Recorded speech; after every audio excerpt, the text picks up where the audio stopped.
is only war.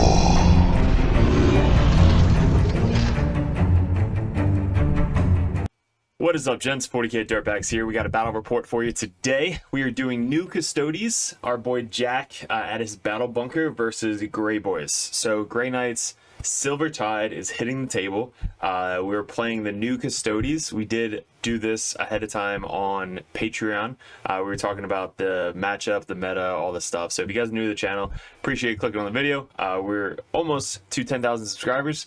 Hit the subscribe button so these videos actually pop up for you guys. There's a ton of tactical videos. There's a Patreon page where we do a lot of coaching. There's merch. There's memes for days on the Discord. If you guys are in the competitive scene of 40k, this is the channel for you. So let's get into what we got going on for the 40k Dirtbags. Appreciate all my Patreons. Wouldn't be doing this without you guys. So we're going to go over the things that we got coming up for the tournament. So the GTs, if you guys are going to any of these, that make sure you're coming up to us, me, Mike, any of the Cuddle Buddies, and saying hi.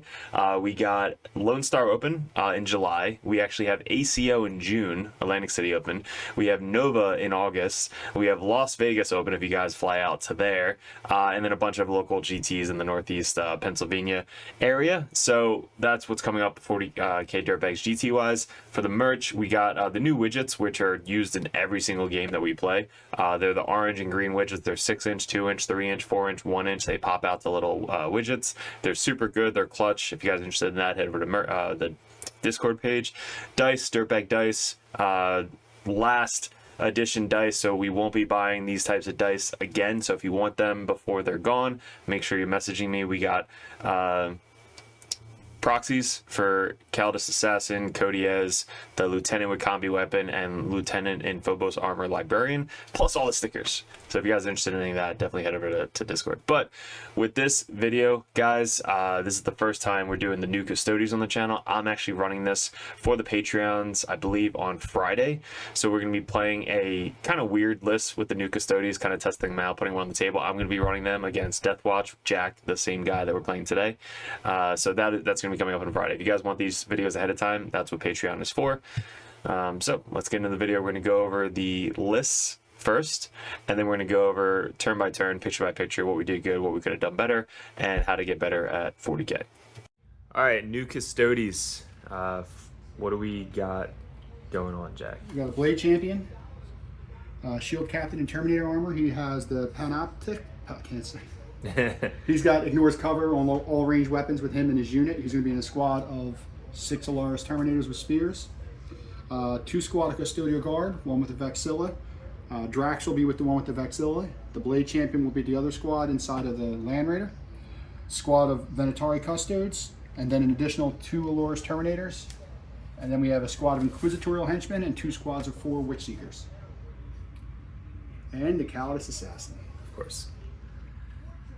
Cool, 2,000 points. Did it get smaller or bigger? Or the same? It's about the same for me, because my list generally lived in the world. The Custodes point changes were pretty much negligible. 5 points here, 5 points there, but it wasn't enough to do much. Got it. All right, so for Green Tide, wow, Green Tide.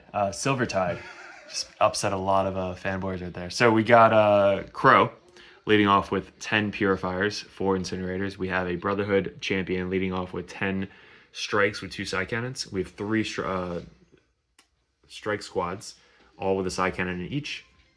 We have 3 Interceptor Squads, each with a Side Cannon. We have Stern, an Assassin. We have Codiez with a Henchman Squad and a Mystic with a Gun Servitor. And then we have 2 other Purifier Squads, both with Incinerators in each squad. And that is 60 Silver Squads with a bunch of characters in it. All right, guys, so those are the lists. It's basically the same list that Jack has been running and me and him been talking about with before the Codex. It really was kind of just infantry, elite squads, you know, being able to bring a guy back. He's been practicing not being able to bring a guy back and fight first for a couple games now. So now that it's completely gone, he's gets to try it out for real with the new Codex. So we spent a little bit of time like reading through the Codex, making sure what should be good and what should be tested out. This is the one which is the Shield Host. It's probably going to be the most popular one that you guys see, and a lot of the enhancements kind of go based off of your playstyle. So this playstyle is really what he likes. We're testing out that one with the ignoring cover, because I think into like really anybody, the AP1 ignoring cover is really good. Into 2-up saves, it's good. Into 3-up saves, it's even better. Into 4-up, you're just killing everything you touch. So that's really what he's testing out. And there's a lot of stratagems that he was kind of playing around with throughout the game. So we're going to get a lot more Custodes on the channel as well. But with the stratagems, he didn't know that he had like sticky objectives, which is one of the things we thought that we lost out on. But with this detachment, you get the sticky objective, so you're able to make something sticky and then walk away. And then you also has the flyboys as well, which I think are still really good with the free rapid ingress. The Land Raider, hitting on 2s, Land Raiders still good, soaks up a lot of firepower. And the sisters being the scout move, like they're going to be our action monkeys probably all of 10th edition. With the new detachment, having some of them be good with the Custodes army, I think that's going to be another really good detachment to test out. I'm testing out the character detachment, so that's going to be played on Friday. All the characters that you could possibly fit in a list. That's what I'm going to be running out. So we're playing Scorched Earth, which is probably one of my least favorite missions. Same with him. You have to really get practice in with this mission to do well with it. If you burn too early, which you'll see, if you wait till turn 5, you can't get any points for it. It's a lot of thinking when to do it is the best time. Plus, you have to have a unit that's good enough to survive till the next turn to actually burn it. So you guys can see this deploy setup. We're doing the little L's in the center. Now these are clear plexiglass bases. They're provided from Rexar Lasers. Thank you for the shout out. Rexars, they are an awesome mom and pop shop company. Him and his wife do all the design work themselves. They have bases or terrain that they actually sell with the packages. If you guys use the code Dirtbag, you actually get free shipping for any orders over $50, which is basically an entire kit is $99. If you just want the bases, I believe they're $40. You can also get little designs on them as well, and I give you the okay to use the Dirtbag logo if you really want to. But yeah, it's a really good terrain setup and awesome customer service, awesome company. So Rexar Lasers is in the link below. Make sure you use the word Dirtbag. So with this setup, we have the clear plexiglass basically touching right here. We have all the ruins, little small plexiglass down here, small plexiglass right there, and then again the ruins over there. So it's Dawn of War deployment, straight up, straight down, and then it is burning one of the objectives. If you start the action without shooting and you survive till the next command phase, it is then considered burnt. You get 5 points for one of them in the no man's land, I believe 10 for your opponent's objective at the top. So how we deployed, it's pretty standard. We have a lot of our strikes that can get the scout move pretty aggressive, because I can scout move up and kind of be behind cover, or scout move sideways or backwards or whatever. But you have a lot of scout moves with this list. The assassins up front in case she has to move up and get aerial denial in the center, or deploy, teleport home or something like that. With Dawn of War, you can't really deploy anywhere on that side. So he put his assassin over there. I put mine right there because he's not going to be able to get to it turn 1. Usually if you're doing like the diagonal, you put in the assassin in this corner while your guys are in this corner, so that way you can do turn 1 secondaries, which that's one of our most popular video guys. I would definitely recommend watching that video, what to do turn 1 for secondaries. And then for all of us, we have basically crows, Codiez with the Inquisition units, so no deep strikes, interceptors, stern, and everything over there. So for Custodes, we got sisters, guys in the Land Raider behind the cover, guard, sisters, assassin, and a bunch are in deep strike. So what we get, so Jack actually goes first. So his first turn is pretty uneventful, basically just setting up for turn 2. He did get line of sight on some of my strikes over here, just going straight down and being able to advance and shoot with all of his dudes. These guys are the 6-man blob with the character that gets ignored cover, so he's able to kind of advance them, get line of sight with I believe 4 or 5 of them onto my strikes on this objective.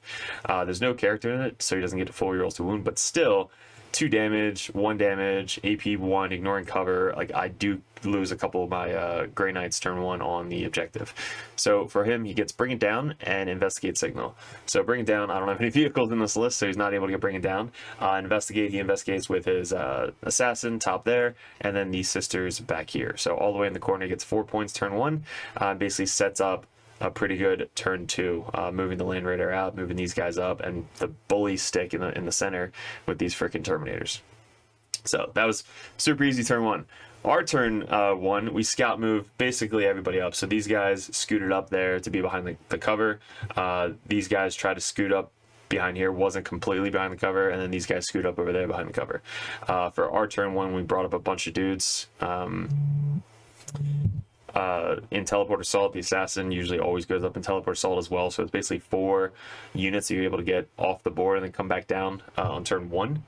So going second for Custodes, for Grey Knights is not bad. That's kind of what we want to do. So our Assassin came down over here. We get Aerial Denial and Engage in all fronts. So our Assassin came down over here. We did Assassin on Assassin fight off. He overwatched me to try and kill me. He did 1 damage, and I did no damage to his Assassin, so that was pretty funny. All these guys kind of scooted up, and this is where I messed up. So I don't know if I burnt this turn or next turn. I don't know if you could burn turn 1, but if I did, I basically walked up and started cleansing or burning this objective. This is what I would suggest if you have this mission. Make sure you're burning objectives probably on turn 4. That's what I would suggest, because you're losing out on turn 2 and turn 3 of scoring missions. Probably start in turn 4, get it on turn 5. So turn 2, 3, and 4, you would get points for your primary compared to turn 5. So where I messed up was I started burning this too early. Burning this objective, it was super easy because it wasn't going to get anywhere near me, and I had my guys behind a wall, so when I start to burn it, I'll 100% survive next turn to get the burn off. But now I'm playing his game, which is basically fighting him on objectives, which I don't want to do, but he does. So now we only have 1, 2 in his objective. So he's got this little triangle here, which is almost impenetrable with Custodes.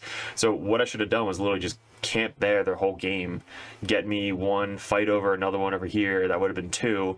So then I basically would have kept up with his primary, if not beat his primary, because I only have to focus on these 2 objectives. He could have the center, I don't care, but at least I have this one on the edge and that one on the edge. Instead, I burn it like an idiot. So I haven't played Scorched Earth in a while, and this is what happens. Aerial Denial, we get 5 because we put these 2 strike Marines that lived turn 1 in the center. They passed their leadership, so they got wholly within 6 inches. They got me Aerial Denial, and Engage in all fronts was pretty easy for Grey Knights. We got Stern over here. Got brought back down. We have the Sigil with the strikes right here. I was trying to survive the Land Raider, surround it, but it's too big to put your entire unit around the Land Raider. So instead we kind of just stayed on the objective. If he hops out, or if he moves his Land Raider, I can, teleport away. If he shoots anybody in this unit, I can teleport away. If he gets in combat with me, I can fight first. So this unit's really scary, honestly, being on objectives, because he wants to get me off, but he also doesn't want to charge me, because then I just fight first with all 10 Grey Knights. So I'll tell you what happens over here in a little bit, because it kind of sucks.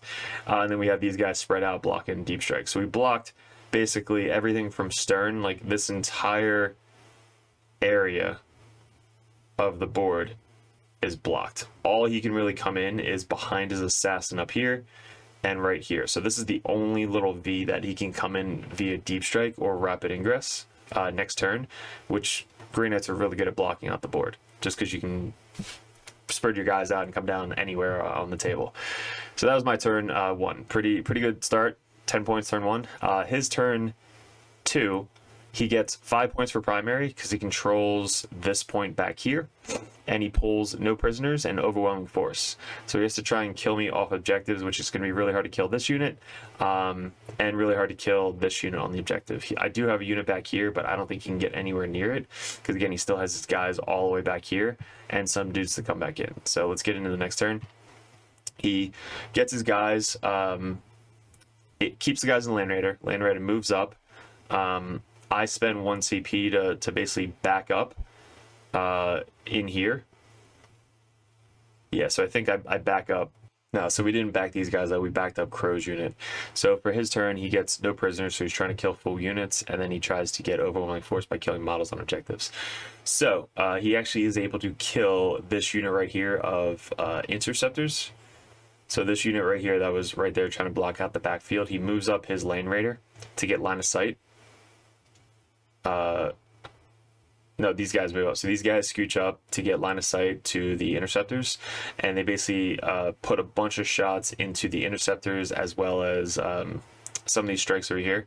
Now again, the ignore cover and then the AP1, I just roll a lot of 1s and 2s, so that kills the entire interceptor squad. They were on the point, so I got him 2 points for killing me. And then for the purifiers, I spent 1 CP to mist back. So I didn't want that charge. I didn't want to get charged with these guys. So basically I spent 1 CP to fall back 6 inches. He kills, there's 2, 4, 6, 7 guys left. So he kills 3 purifiers, which gives me now +1 to hit with my purifiers and purify flame. All these guys are basically fine in the back corner here. Nothing left up here. These guys fall back after getting charged by the Land Raider. So when the Land Raider charged me, I was able to fight first. I only did maybe 2 to 4 wounds. I'm not really good into toughness 12. 2 to 4 wounds. I think 2 wounds. 2 or 4 wounds. I don't know how many wounds. I think it's 16. So 4 wounds to Land Raider right here.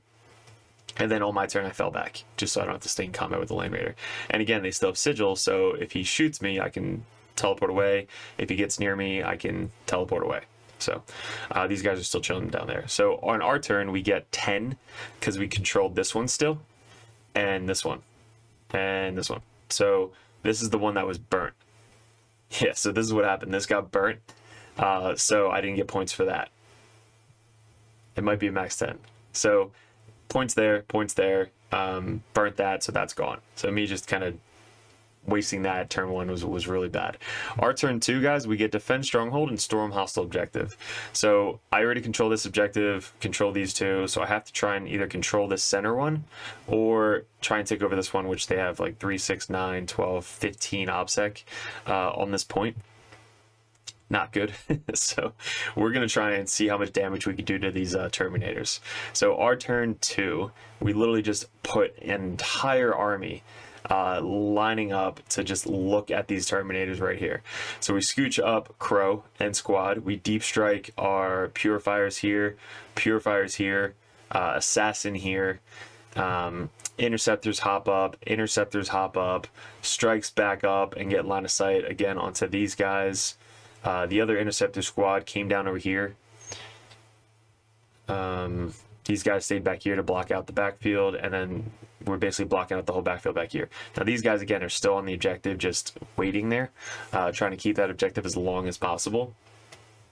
And let's see how many shots we can get off. So we have all the Purify Flames, which is about 2, 4, 6, 7, so it's 14 plus 4, 18 there. We have 5 there, another 5, so it's 10, so it's 28 Purify Flames. We have all the incinerators. We have 2 incinerators there, 2 incinerators there, the flamer there, side cannon, and then a bunch of bolters. So all of that going into this squad, and we kill 2 of them. So it was uneventful. For wounding on strength, toughness 7 is really what did it. So our melee, strength 6, wounding on 5s. Our shooting with all the flamers, wounding on 5s. No rerolls. So that was the issue. The Purify Flame I thought would do a lot more. Hitting on 2s, wounding on 2s, AP1, ignore cover. But again, it didn't do as much as we thought. So after all that lineup shots, I expected to probably kill this Terminator brick in the center on this turn to get us Storm Hostile Objective. But when we went to go charge, we charged in the Interceptor Squad and we went to go charge in Crow Squad, but Crow Squad failed the charge. And then the other guys charged the Sisters up top here. So they charge the Sisters behind this ruin, and then these guys are now in combat with here, which I think they're going to die. Crow really needed to get into there to try and get this unit, somewhat dead, but it just didn't work out. Hitting on 2s, is pretty good. But winning on 5s is what's tough. So after that, 4 guys left. I don't really kill anybody, and I get 3 for defense stronghold because he wasn't able to kill that or take that objective, and then I didn't get any storm hostile objective. So his turn 3, he gets 10 points because he controls the center still, and then he controls his backfield objective. So we got 10 there. He then gets engage in all fronts, and aerial denial. So he has to control the center and try to be in all quarters. So he's not really going to be in this back left corner here. He can come back in this corner with these guys.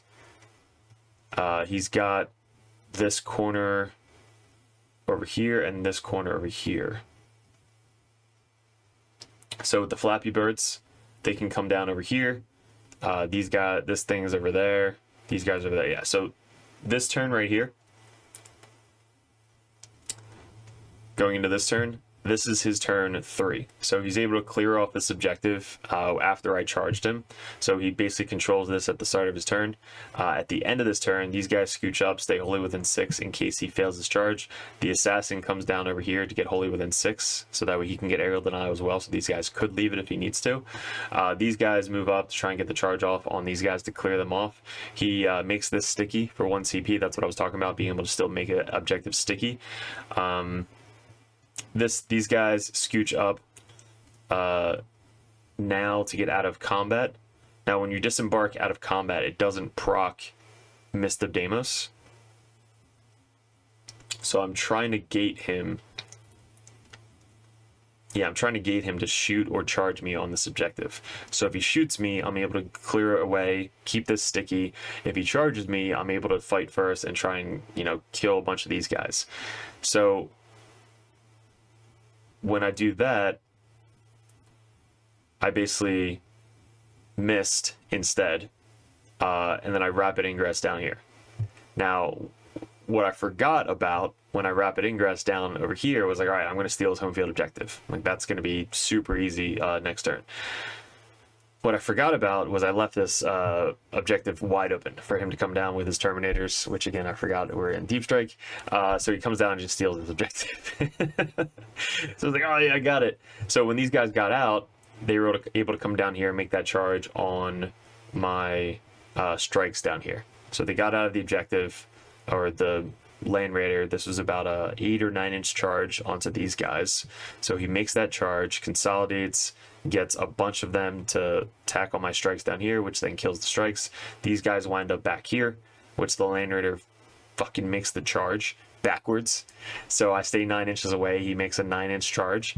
So he goes back to where he was to tie these guys up again, which I wasn't even thinking about. I was like, all right, I'm fine over here. I'm going to go steal his home field objective next turn.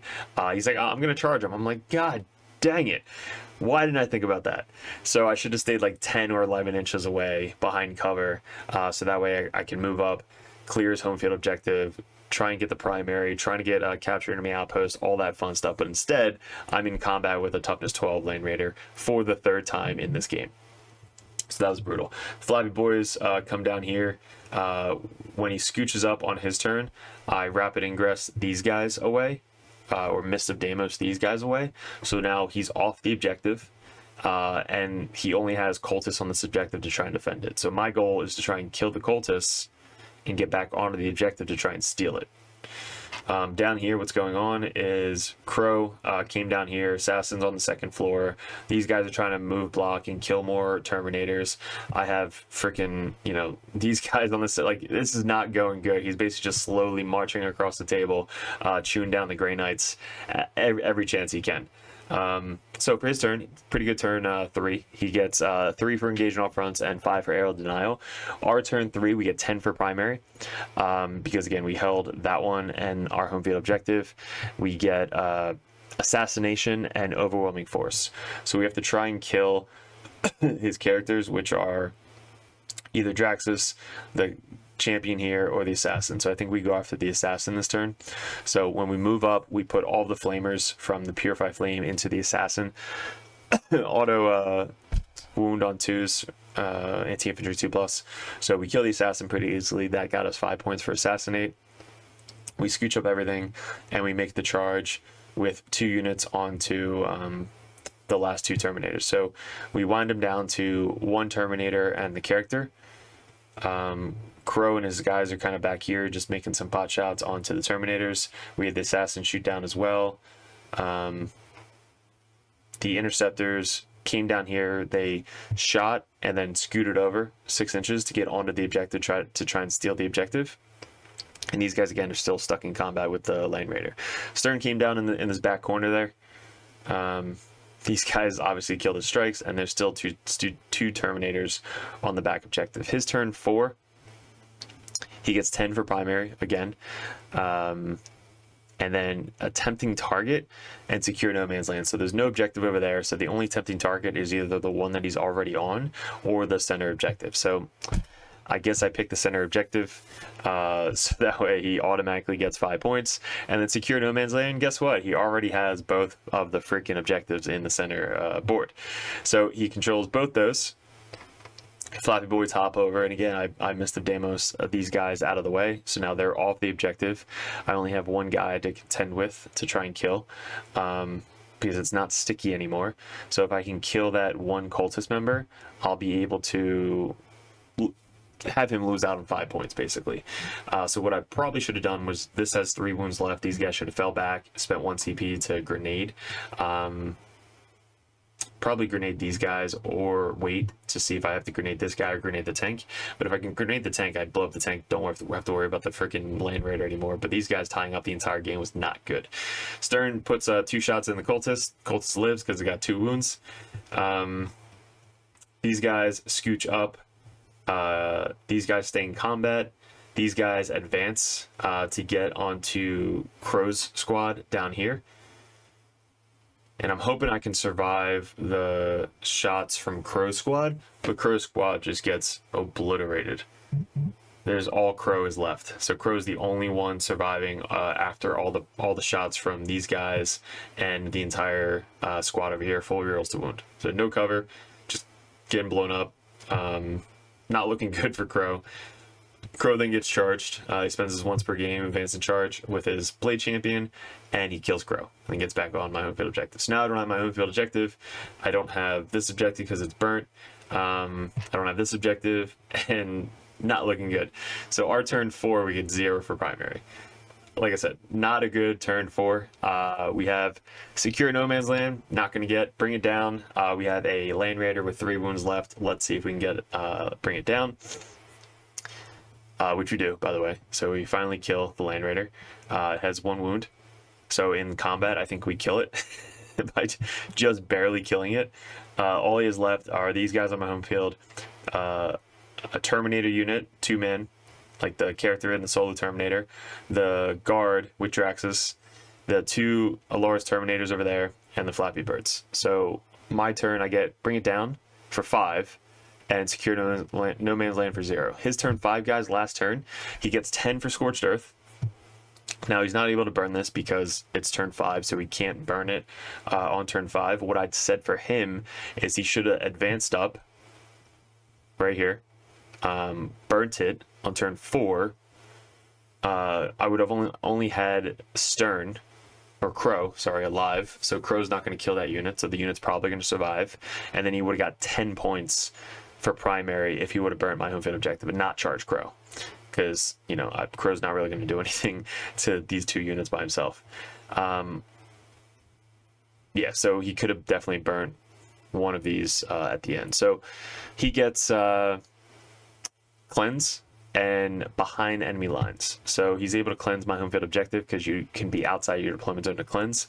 So cleanse there, and my turn 5, I get 10 for primary because it's at the end of the end of the turn.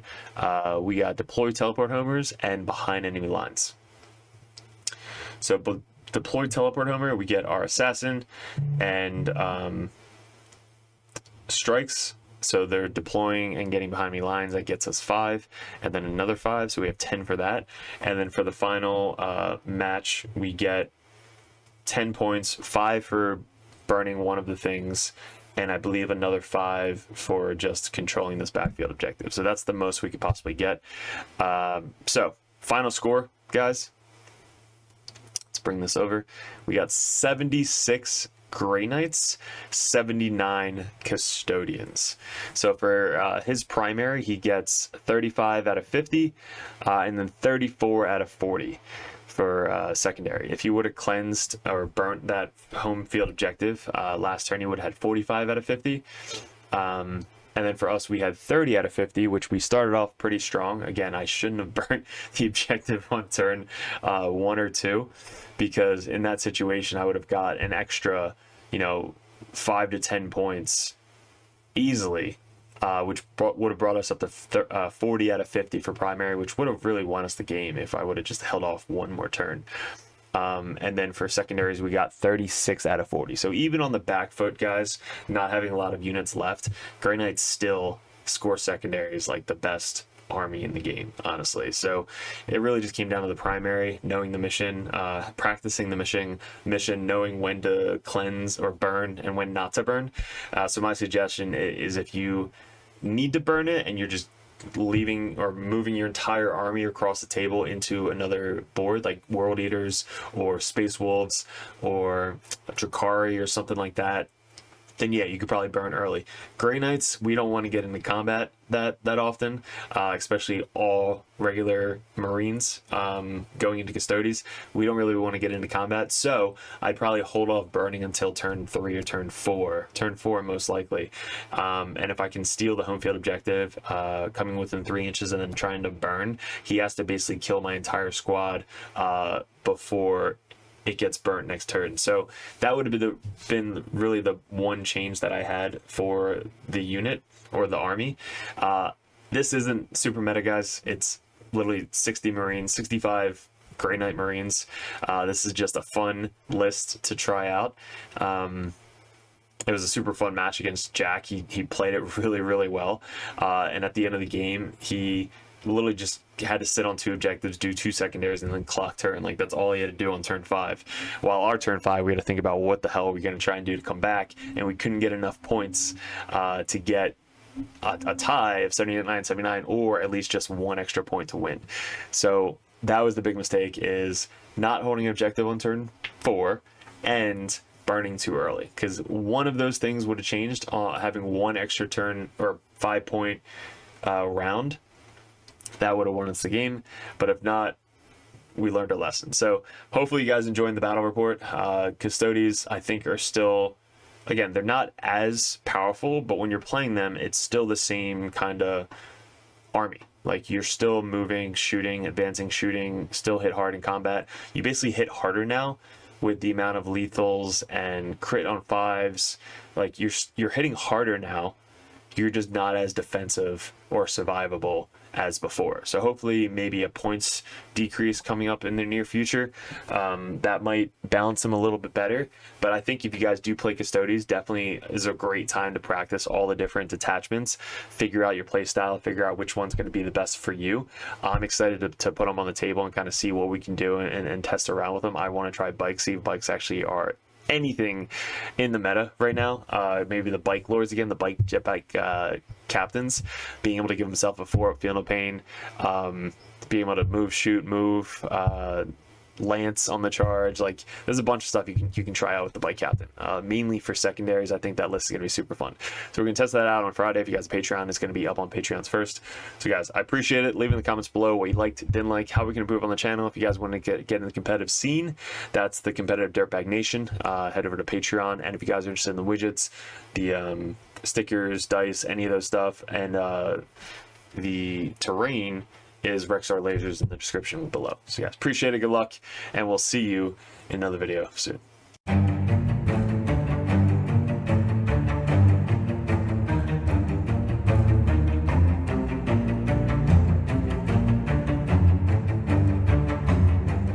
What's up, gents? 40k Dirtbags here. If you guys are thinking about joining the Patreon page, we're going to go over each tier and how it's going to benefit you and what you're looking for specifically to get out of 40k in 10th edition coming up. There's a lot of stuff to go over. There's a lot of tactical videos up on the channel, which is for free. There's going to be a bunch of perks that you get specifically for being a part of the Dirtbag Nation Patreon page. So first off, we have the first tier, which is $1 a month. You guys get first access to the videos over at patreon.com. You also get access to the Discord, which is specifically a private link in the Discord that only Patreon members can see. So you guys will have first access to that. Also a benefit is Patreons over the Dirtbag Nation get live streamed games on patreon.com streamed from YouTube, but there's only links specifically for the patreons.com. So not only do you get first access to these videos, you also get to see live stream games specifically only on patreon.com. The next tier is the Justicar. You guys get a shout out on every single video on YouTube. You also get to support us a little bit more. You get first dibs at voting on Discord, as well as you just kind of say, hey, I just want to be a Justicar dirtbag and support you guys a little bit more than that $1 a month tier. But you get all the same access as well as the different color over on the Discord.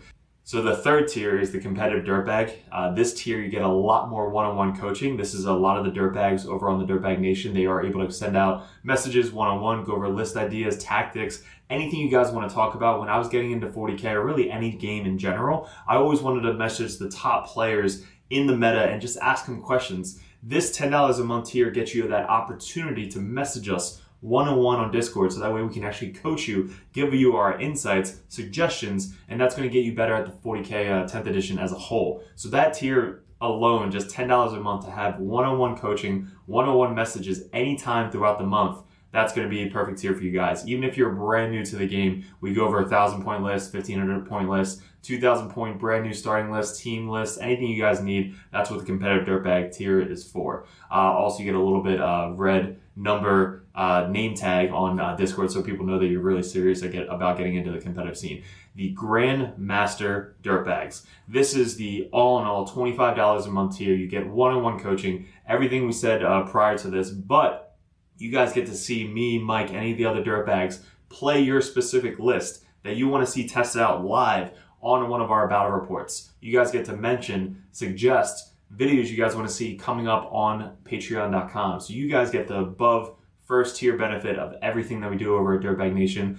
All the support mainly comes from you guys supporting us over here at Dirtbag Nation. And Grandmasters, I can't thank you enough, but for $25 a month, you get one-on-one coaching and anything you want to see live on the tabletop. So you get to see a professional play right in front of you. You guys get to kind of like see it one-on-one, and I'm actually making this specifically for you.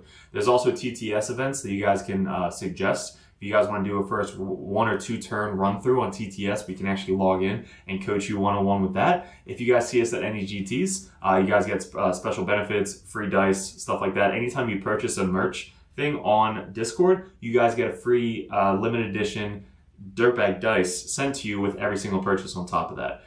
So there's a lot of benefits coming up with the Grandmaster Dirtbag.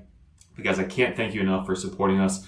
Definitely let me know which tier would be best for you if you go over to patreon.com and specifically go to a tier. And make sure you don't forget to message me up on Discord. That's where we check every single day. If you guys are really into getting into 10th edition 40k, head over to Patreon, join the competitive dirtbag or the Grandmaster. Message me as many times as you possibly want, and I'll coach you the best I possibly can on any specific army that you guys play. Mainly our armies right now, currently, going into 2024, is going to be Chaos Space Marines, Grey Knights, Death Guard, and then we have Custodes, Sisters, and I think that's it going into the wings of 2024. But again, any other army that you guys play, we have other coaches lined up for the Dirtbags that are ready to take on that role of the competitive Dirtbag page. So guys, really appreciate it. Thanks for clicking on the video. Thanks for joining the Dirtbag Nation if you guys are already part of us. And we'll see you in another video soon.